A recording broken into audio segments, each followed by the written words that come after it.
رب کہتا ہے بدترین طریقے سے قتل کراؤ اور یوسلہ وہ سولی پہ چڑھاؤ، چوک چرستے میں جمع کرو، سولی پہ چڑھاؤ، اور تو کرتا ہی دین رب کہتا ہے ایک ان کا بازو کاٹو، ایک ان کی ٹانگ کاٹو، چوتھی سزا۔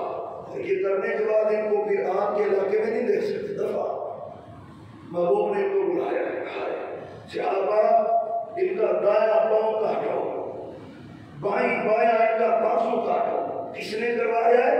محمد الرسول اللہ صلی اللہ علیہ وسلم نے۔ تمہارے دلوں میں بڑی نرمی آ رہی ہے، چوروں کے لیے، سانیوں، بدکاروں، شرابیوں کے لیے۔ اس ملک کا امن کس آس میں ہے؟ اسلامی سزاؤں میں۔ کبھی اتنی سخت سزا نہیں دی۔ زیادہ لوہے کی سلاخیں گرم کرو، گرم کروائی اور ان کی آنکھوں میں پھیری، لوہے کی سلاخیں ان کی آنکھوں میں پھیری۔ اب جب کوئی بندہ لائیو دیکھ رہا ہو کسی مجرم کی ایسی سزا، ریاست کی بغاوت کرے، قانون توڑے، فساد فی الارض کرے، جب ایسی سزا دو گے، آنکھوں میں گرم سلاخیں پھیری، آپ نے ہاتھ پاؤں کٹوائے، پتھریلی زمین میں پھینکا، تڑپتے جا رہے، کوئی پانی نہیں دے رہا، کوئی سایہ نہیں کر رہا، تڑپتے مر گئے۔ لیکن اللہ کی قسم دوبارہ کسی کو ایسا جرم کرنے کی توفیق، ملکوں کا امن اسلامی سزاؤں میں، اسلامی سزاؤں کی ساروں کے ہاتھ کاٹیں گے۔ ان کو پتا ہے جو سارے ہم بیٹھے ہیں، ساروں کا معاملہ کیا ہے۔ اللہ ہدایت دے، کوئی نئے قانون کی ضرورت نہیں ہے کسی بھی صورت۔ قرآن کا قانون کافی ہے، محمد مصطفیٰ صلی اللہ علیہ وسلم نے جو سزائیں تجویز کی ہیں اللہ کے حکم سے وہ کافی ہے۔ ان کے علاوہ قتل ضرور بغاوت ہوگی، نافرمانی ہوگی، اس سے بڑھ کر